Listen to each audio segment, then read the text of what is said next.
सज्जनों, एक श्रद्धालु के द्वारा सुंदर प्रश्न पूछा गया है, शंका समाधान का है कि क्या कामना के बिना कर्म संभव है संसार में? कामना के बिना कर्म हो सकता है?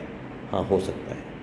भगवान ने गीता में कहा है कर्म दो रूप में होंगे, या तो कामना की पूर्ति के लिए जो संसार से नाता जोड़ेगी, बंधन बांधेगी, और यह कामना की निवृत्ति के लिए जो संसार से विच्छेदन करेगी और भगवान से नाता जोड़ेगी। कामना की पूर्ति करने का मतलब यह है कि एक साधारण आदमी जो उत्पत्ति और विनाश वाली जो जड़ वस्तुएं सामग्री दिख रही हैं संसार की, जो परिवर्तनशील हैं, स्थायी नहीं हैं, लेकिन उनको स्थायी समझ करके उसमें अपने लिए स्थायी सुख ढूंढता है और कामना की पूर्ति के लिए जीवन भर दौड़ता रहता है मर्ग तृष्णा की तरह, लेकिन उसको कामना की पूर्ति उसकी कभी हो ही नहीं सकती।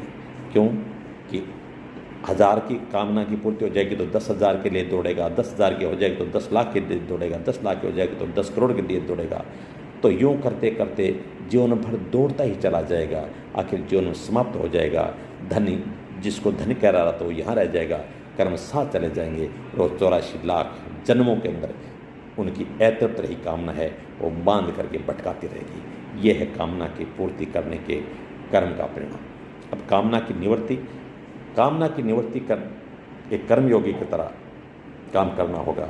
कर्मयोगी ये मानता है कि संसार में आया तो मुझे शरीर मिला, इंद्रियां मिली, मन, बुद्धि, सामर्थ्य, बल, जो कुछ भी मिला वो संसार का भाग है। मैं संसार की सेवा में लगा देता हूँ।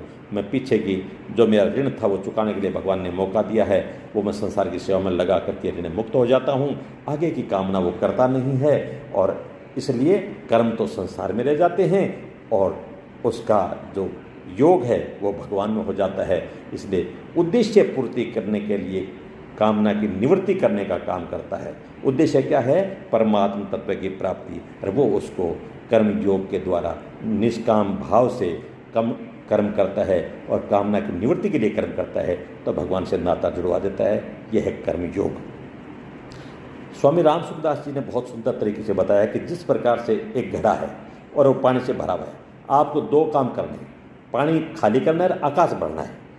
तो इसके लिए काम आपको एक ही करना है, उद्देश्य आपका 2 हैं कि खाली करना और आकाश बढ़ना। लेकिन आप पानी को खाली कर दो, आकाश अपने आप भर जाएगा।